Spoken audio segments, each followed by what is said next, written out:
The thing is that, when the employee is coming to the organization, it's critical that they interview the organization as much as the organization is interviewing them. Yeah. That they're really feeling that sense of belonging in this culture and in this environment. And that, no is a good answer, or not now, not yet. I've got some work that I want to do. I've got some evolution to happen, but it's really about the values and the employee value brand that they're offering makes a difference. Huge. Thank you. Thank you.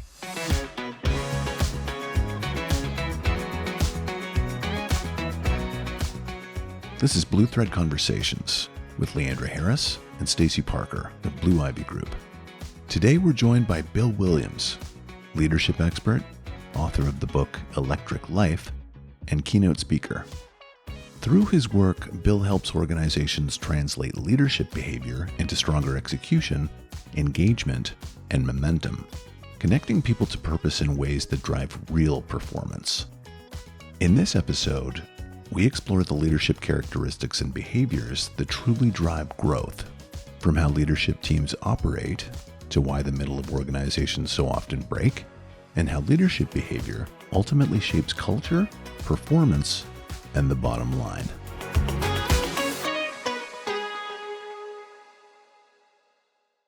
Hello, Bill Williams. Oh, it's so exciting to be here with you, Leandra, Stacy. Thank you. Thank you. Thank you. Yes. So happy to have you finally, Bill. Yes. Yes. How long have we been friends for, Bill? Oh, don't even ask me to do math on how long we've been together, but I'm going to go with 20 years, probably. Yes. Yeah. 20. So just so thrilled, Bill. And in that time, you've worked with Stacy and I on leadership development programs, coaching us personally.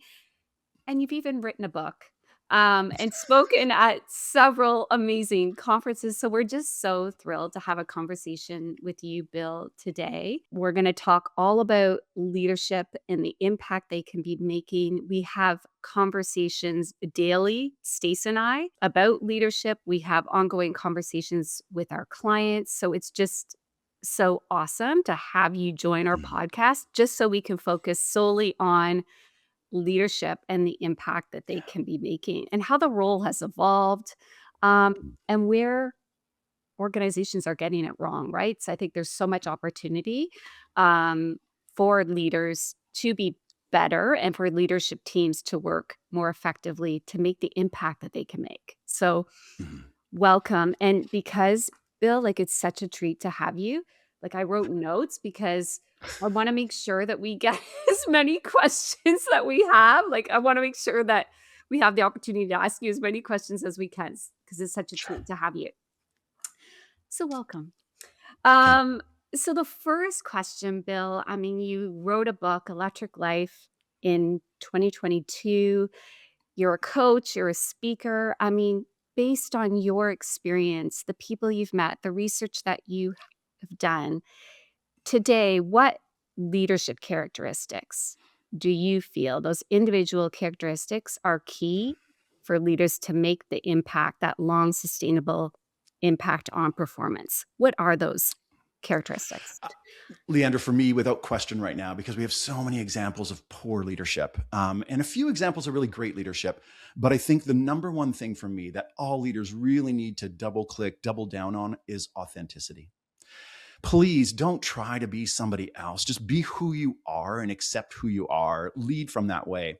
But as far as a skill goes, and something that leaders really, I think, need to tap into is emotional intelligence. It's been around for a while now, but I'm just seeing more and more challenges with it.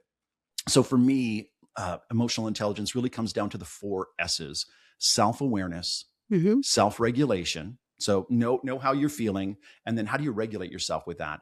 Social awareness, read the room, and then social regulation and behave in those ways. I think it's absolutely critical. And the sad thing for me is that, one of the micro steps in the book is fine is not a feeling. And just yesterday, I was working with a leader in a leadership development program around how the team could be more effective together. And there was a leader that I was working with there that could not name an emotion. She could name circumstances in situation. Oh, I feel busy, or I feel like there's no clear direction. Those aren't feelings, people. And so if I could really take those 4 S's and bring it down to the simplest of emotional intelligence, it's just and the chapter begins with when I ended my marriage. I went through some psychological support from my organization, an employee assistance program. And I went to my therapist and she said, Bill, how are you? And I'm like, I'm fine. She said, no, Bill, really, how are you? I'm like, I'm fine. And she said, Bill, fine is not a feeling. Are you happy, sad, glad, mad, or angry? And I'm like, I'm fine. And so Yeah. what I realized in that moment was that I was actually numb, because not only was the marriage ending, but I was realizing that I was misaligned in my own authenticity around my sexual orientation. The world said that I was supposed to be heterosexual, and I didn't realize until later on that I wasn't. I'm a member of the queer community and gay. And so, really kind of interesting stuff that's there. But be your authentic self. Pay attention. Step number 1, how are you feeling? And if you can't name an emotion, Stacy, is it a thumbs up day or a thumbs down day for you? Yeah. Today's a thumbs up day. Yeah, awesome. So there we go. Thumbs Yeah. up. Number 2 is how much of that are you feeling? So are you okay right in the middle? Are you good? Are you gritty? Woohoo! Running up and down the halls, high-fiving Leandra because you just, closed a big deal or had a great client experience. And it's okay if it's a bad day. Are you okay? Are you bad? Was it brutal? Do you need to go take a kickboxing class because it's like you were so over this day? So number 1, again, how are you feeling? Thumbs up, thumbs down. Number 2, how much of that are you feeling? But here's the thing for leaders, Leandra. What's the impact you have on other people when you're feeling that emotion to that degree? Mhm. And if you've ever walked into a room and you could literally cut the tension with a knife, you've just met 2 people that are not very emotionally intelligent. They could be your in-laws, but they're 2 people that aren't very emotionally intelligent right now. And so I think that's critical. What are you seeing around emotional intelligence? Yeah, and I before I answer that, Bill, where I Ah, struggle is mm, because as a leader, you can influence. Like if I'm in a bad mood, that can influence my team and impact my team. So I sometimes struggle with authenticity. On one hand, I admire it and I know it does build high trust. Like you've been mm, always, and that's something I admire about you, Bill. Like you've always been open and honest about who you are. And but if you are too open, like say I am going through a really hard time and I'm mm. really mad, and that can also impact the team, and you also have to be cautious about that, or do you? Right? Yeah, yeah. Well, I think you do. I have a give. I'm not a gambler by any means, Right. but my team used to say to me, "Oh, the meeting's over," and I'm like, "What do you mean?" They're like, "The meeting's over." I'm like, "I don't understand. What? I'm the boss. Yeah. You're my employees, and you're telling me the meeting's over." They're like, "Yeah, you rubbed your head," and I'm like, "What?" Like every time you rub your Oh. head, it tells us that you're stressed. We know that you're stressed right now, and this meeting is about to end. You're about to end this meeting, and I'm like, I didn't even realize that. So Leandra, it's okay to not be okay. Yeah. And it's okay to be angry and frustrated and in a bad mood. The question is, and that's where the self-awareness and Mhm. then the self-regulation, how do you articulate that to your team? Are you throwing a pad of paper across the desk and screaming at people? Or are you just like, you know what, folks, I'm really frustrated today. And we have a problem that we need to solve. And how do we come together on this? So again, back to the authenticity, you're allowed to have a bad day. Mhm. But tapping into Disney, if you will, as a company that may be perceived as a good organization to be with, they only talk about 2 locations at Disney. The only 2 locations at Disney are on stage and off stage. Yeah, there's no employees. Everybody's a cast member, right? So you're either on stage or off stage. And when you're on stage and you're in your costume, whether you're sweeping up popcorn that was spilled or one of the actual cast members, like a character, whoever that might be, a princess or a prince, whatever, you're on stage. And so the only place you can get out of that character is when you go off stage. And as leaders, this is where I really challenge the leadership team to know who their first team is. Who are their peers? That's your first Mhm. team. And Mhm. who's your one go-to person Mhm. that you can really go off stage with and just say, hey, I'm having a bad day. Help me out here. Like, I think those relationships are really critical as well amongst the senior leaders. But I've worked for some really bad bosses, Leandra, and I literally would call their administrative assistant and say, is this a good day or a bad day? I got a challenging one coming up. And they're like, oh, don't come over today. I'm like, Yeah. thank you. Yeah. Yeah. Good to know. Good to know. Yeah. I love that.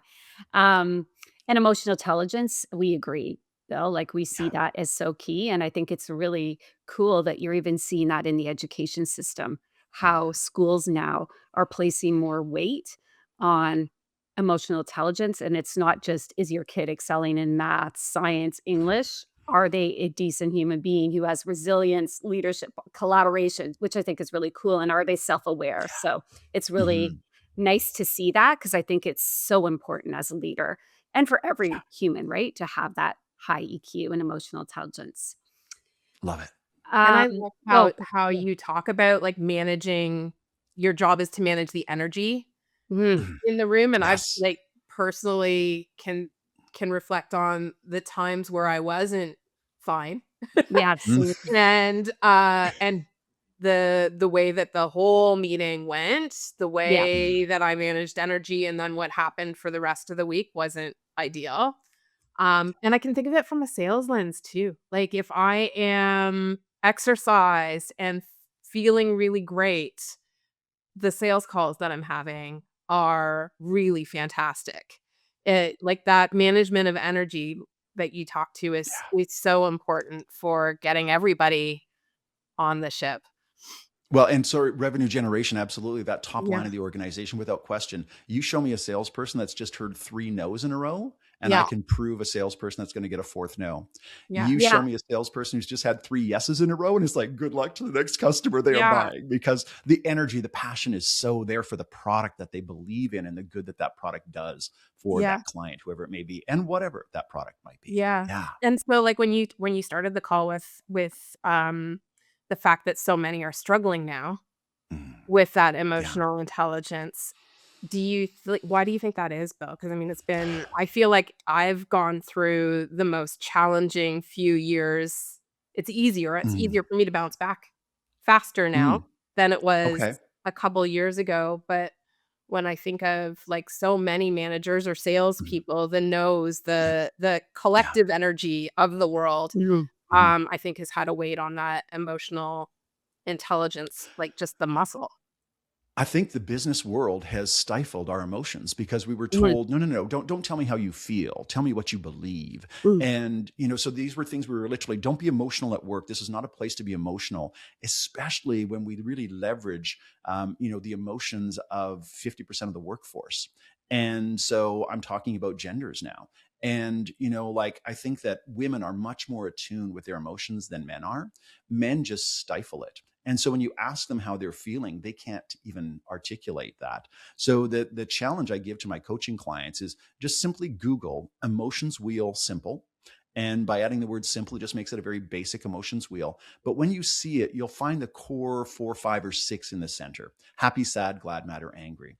But when you step out from that, you will see 2 more emotions for each of those. And when you step out one more ring from that, you'll get at least 2 more emotions for each of those. So in many cases, I challenge my clients to find the outer emotion that you believe you're experiencing right now and drag it back into the center again. As simple as, are you happy, sad, glad, mad, or angry?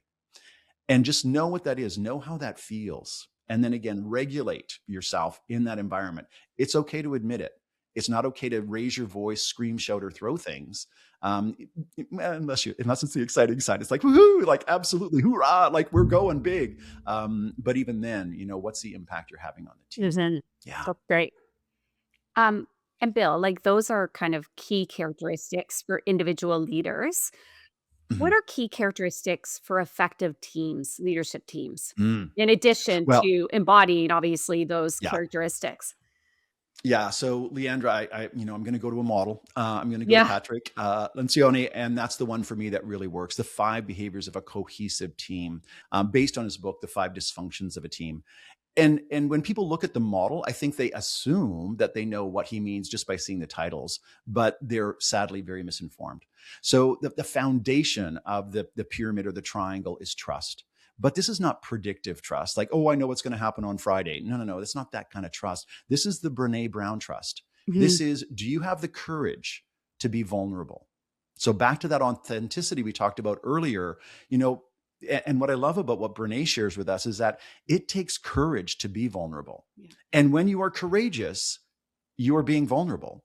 But what I challenge leaders to tap into is they keep saying, oh, I'm being vulnerable. I'm being vulnerable. Like they should get a cookie or a badge of honor or a cup of tea. No, please dial down, leverage in on the courage part of it.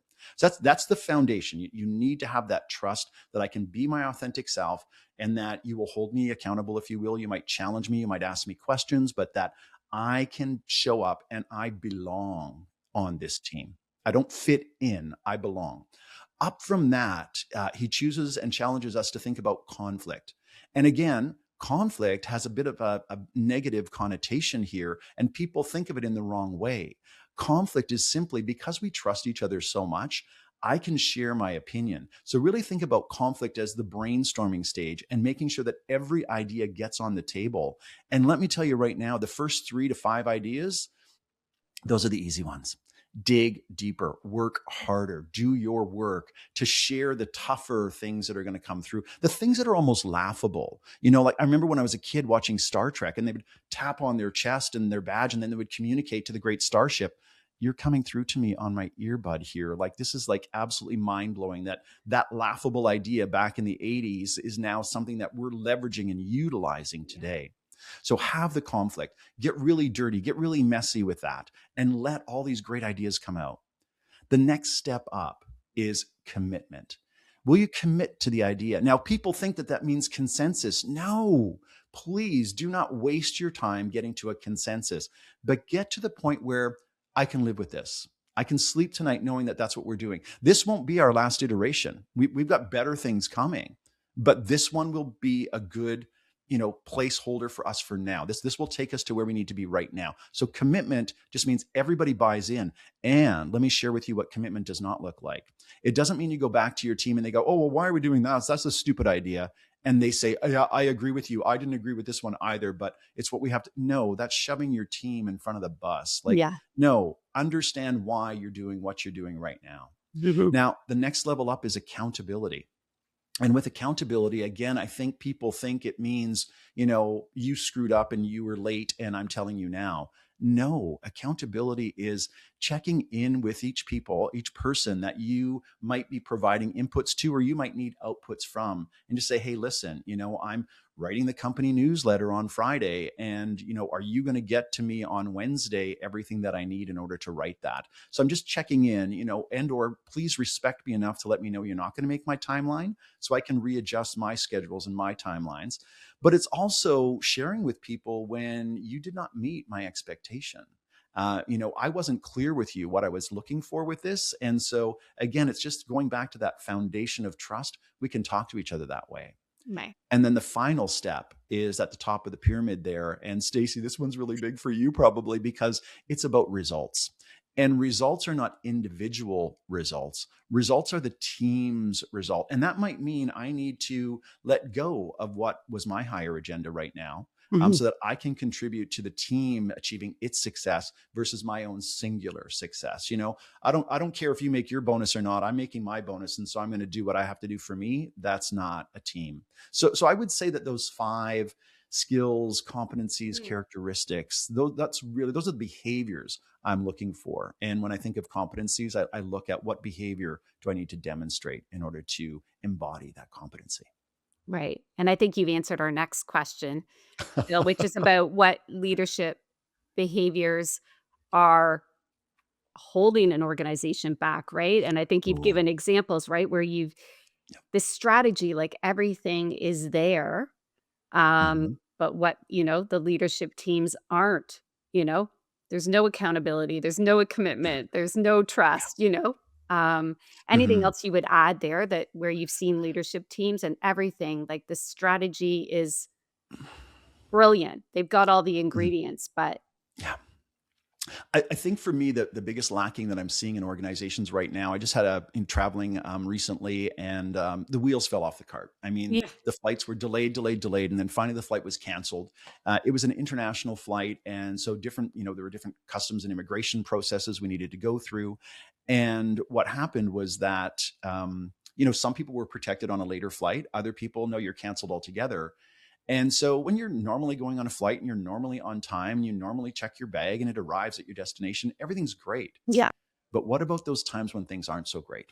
And so this is where the Mhm. wheels really fell off the cart was, literally I finally got cleared to leave the boarding area through a secured way, got to pick up my luggage, and my luggage wasn't there. So I went to the lost luggage area, and literally there was two people working. I didn't know they were working as a team.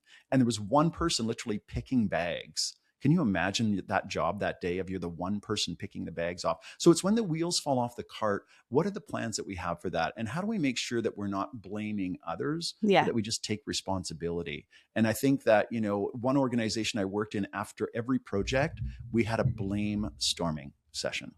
Oh, I like that.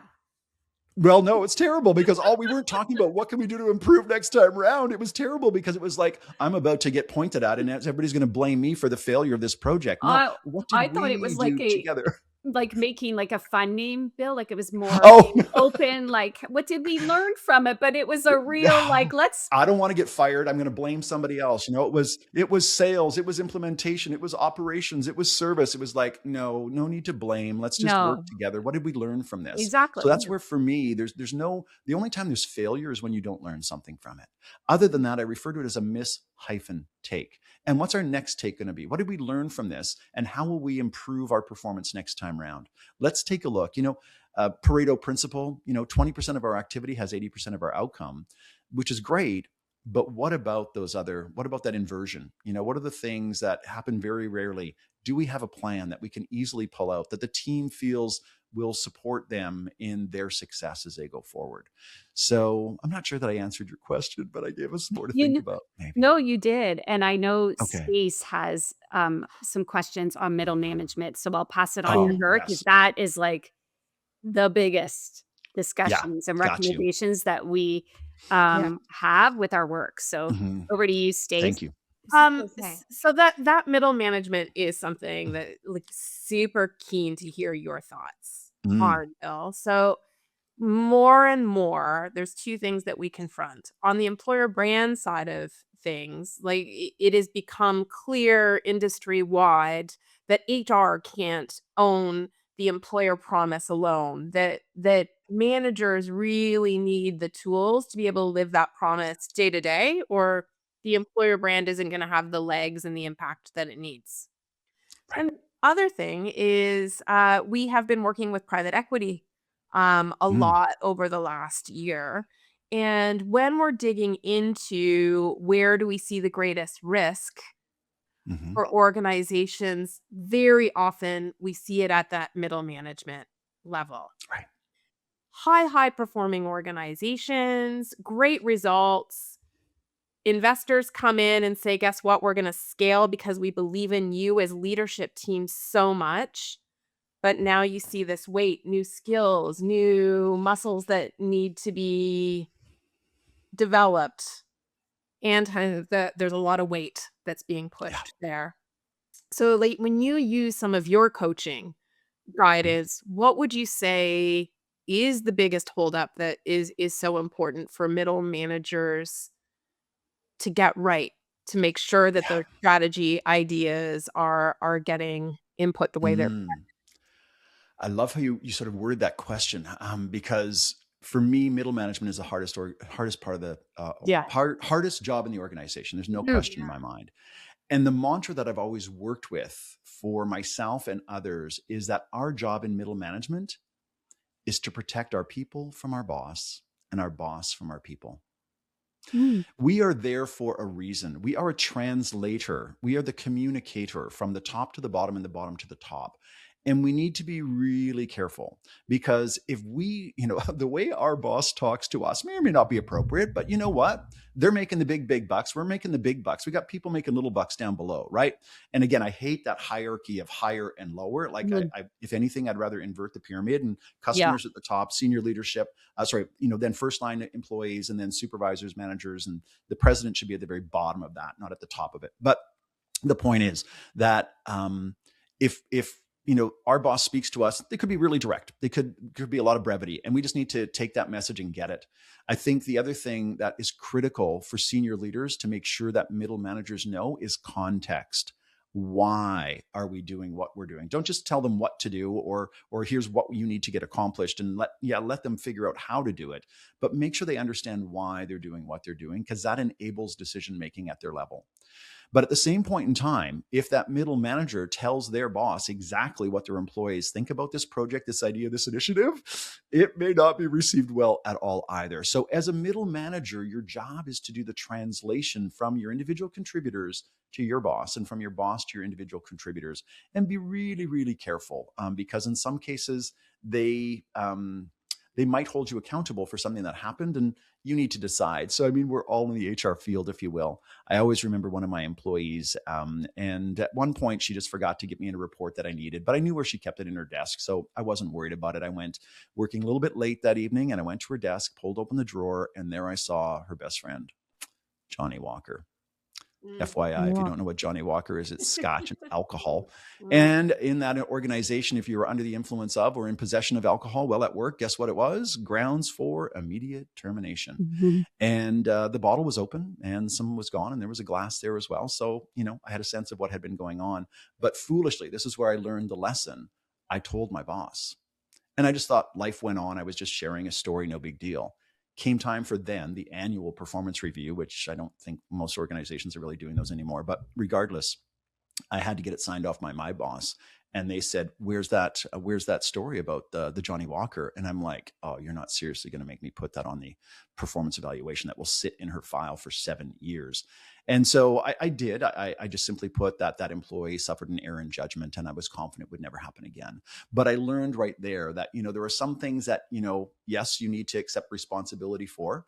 If that was going to be grounds for termination, then maybe I needed to be held accountable for that. But at the same point in time, I knew it was never going to happen again. So I'm not going to, that one error in judgment isn't going to affect that employee's life for the rest of their life, if you will. So how do we buffer between them? But I think if I can add on one more piece, Stacy, it's that the senior leaders need to catch the middle management and catch the individual contributors living the values.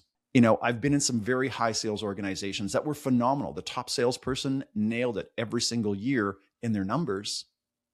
Watch their behavior. They did not embody one of our values, and no one ever held that individual accountable. So why do I have to live the values if they don't? And how do these middle managers prove that they're living the values and catching their people living the values? That's what's going to make that employee brand and really retain your great people and attract new people, is by living your values. Yeah. Yeah. And when you so again, those muscles and I know you talk a lot about like making sure that you're really clear on the one thing, because that Yes. clarity and depth really helps it to achieve the objectives. But when I think of, there's two things as I was listening to you. I think of the middle managers that over the last 2 years have had to manage change at rapid pace and a lot of cost cutting, right? It's been about cut, minimizing. And into 2026, there's a very good chance for a lot of organizations that it's going to be about growth again. So new muscles, new things that we're talking about and trying to focus on. So how do you give managers consistent tools to be able to do that? And consistent messaging to do that?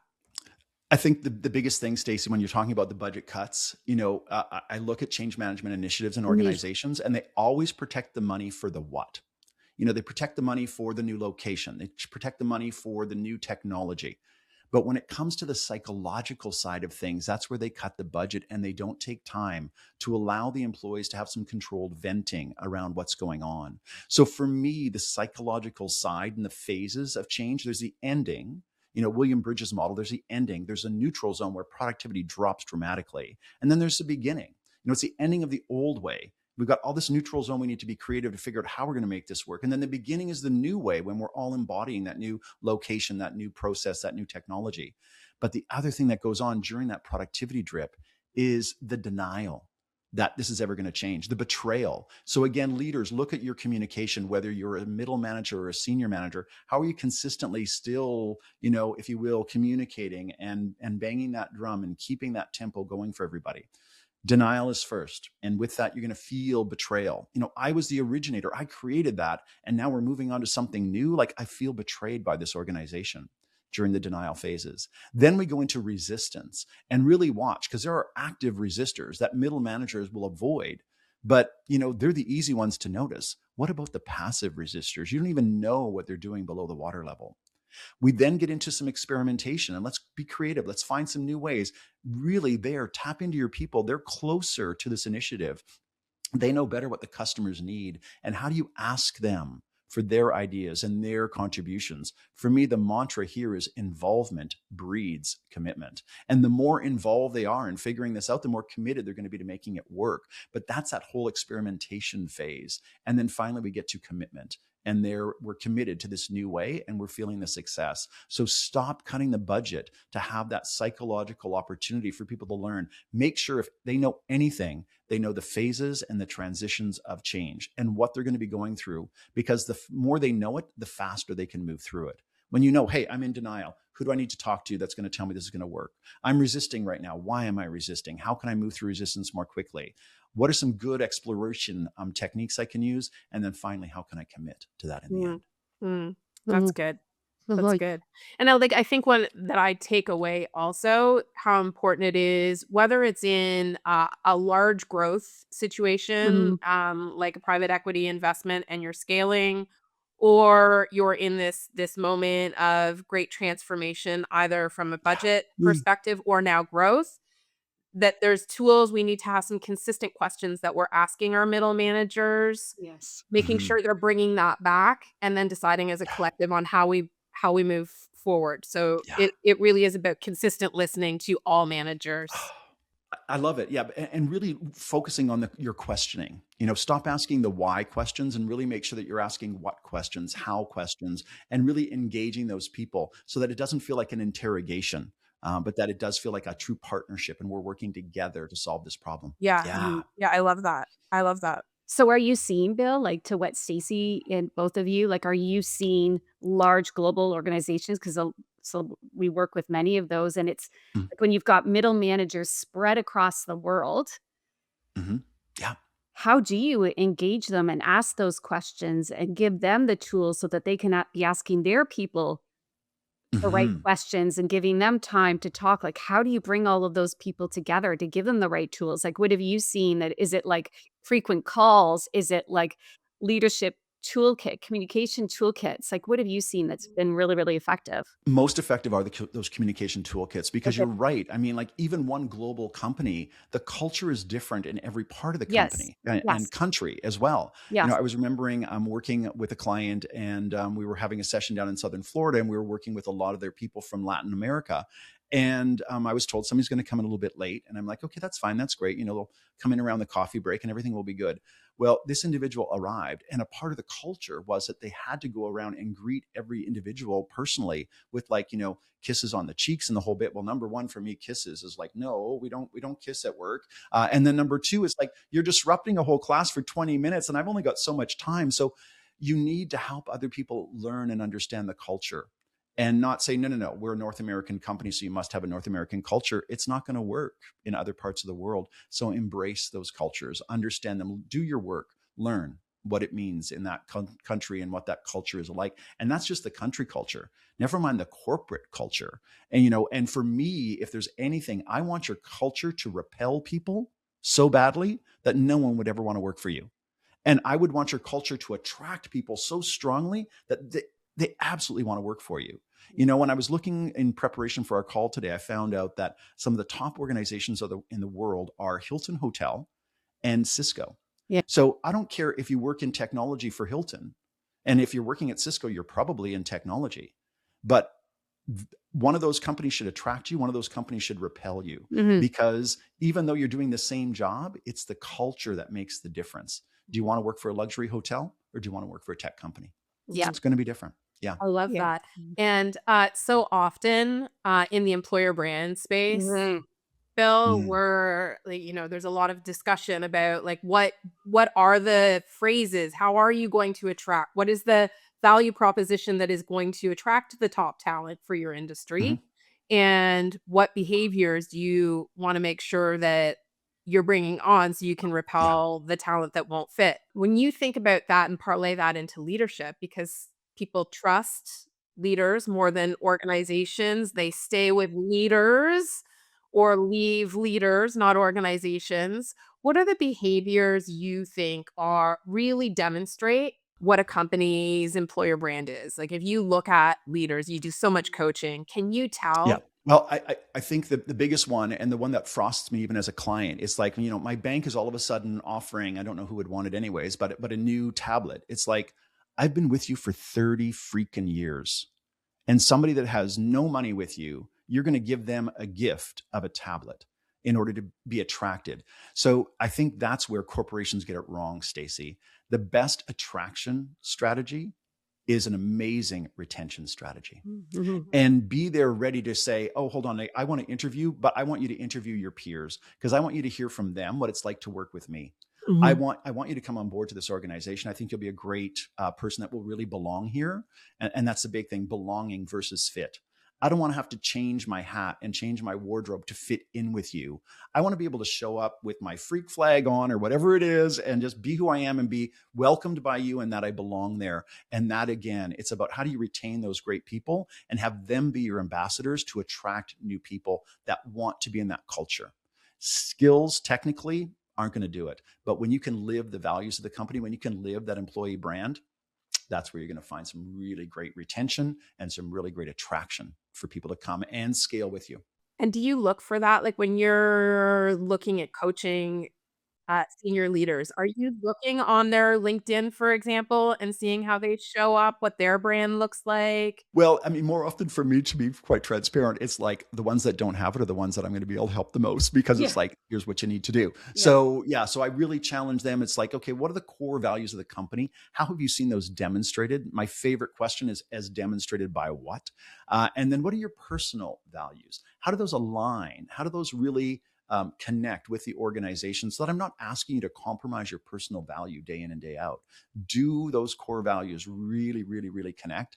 And then that's where we've got an amazing culture now and a place that you want to stay forever and do amazing things and grow and scale. And I love that because that's part of being authentic, right? As a Yeah. leader and a middle manager, giving them the space to, these are the behaviors, these are our values, these are our commitment to employees. What do they mean to you? And Mm, do you agree with them? Do you not? How do they align with your values? Giving them the yeah. space to do that, right? Like that's so key to get a whole organization aligned, right? So, to bring it full circle, Leandra, for this Yeah. call, the thing is that, when the employee is coming to the organization, it's critical that they interview the organization as much as the Mhm. organization is interviewing them, Yeah. that they're really feeling that sense of belonging in this culture and in this environment. And that, no is a good answer, or not now, not yet. I've got some work that I want to do. I've got some evolution to happen, but it's really about the values and the employee value brand that they're offering makes a difference. Huge. Thank you. Thank you. Can I ask like one final rapid fire? Yeah, Really quickly. sure. What advice would you give to CEOs in 2026?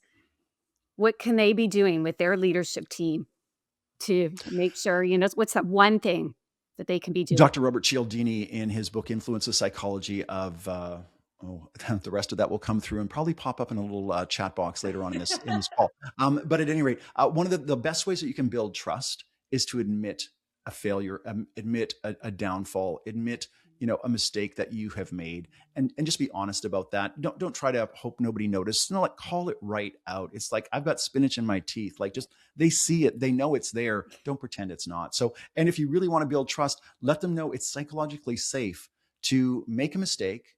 But again, here's the critical thing. This is a mistake I made, and here's what I learned. I Mhm. like that. And so I know I won't make that mistake again. I might make one similar to it, but if I had to give a CEO any advice right now, it is, just acknowledge that something didn't go as well as we had hoped. We wanted it to be better. It didn't. I'm just going to be honest, transparent, and truthful with you. And how can we together as a team, as a corporation, make that better in the future? Yeah. I love that. That's a missing piece. You rarely hear. I've seen Mhm. so many apology letters over our career, right? Stace from Yeah. CEOs. I did this wrong. I'm so sorry. I'm so sorry. But they don't say, what did you learn from it? What are you going to do Yeah, differently? So, anyways, oh my gosh, I could keep you forever. Stace, Yeah. any I would final love it. words, Bill? No, thank you, thank you, thank you. Maybe we can come back and do another one Would 6 love months from now, and who knows what we'll talk about. would love to do that. And honestly, Bill, you have been such a light post Mhm. for Leandra and I over the years, Yeah. and just things you've already said on this call, I'm reflecting on Yes. from times where you've coached us, and how Mm. I felt in that moment, going back to feelings, Mm. and how those feelings weren't really addressed, but then turned into ways I wish I had to kind of managed energy a little bit Mm. differently. So not only was this a great podcast, I think, for people to listen, but I feel like I got a few gems to add to my toolkit for 26. So thank you. My pleasure. The partnership's always been there. I Sweet. knew you when you worked for corporations, and now you've created your own corporation. So I am so proud of everything you've accomplished and the culture you've created, but the difference you're making with everybody else. So I'm a fanboy here. I could go on forever and ever, but I'll No, simply yeah. say I appreciate you and everything that you've brought into my world. So thank you. Well, Aw, we appreciate you too, Bill. Thank you so, so much for the Thank coaching call and the podcast. We appreciate you. Anytime. Thank you. Thank you.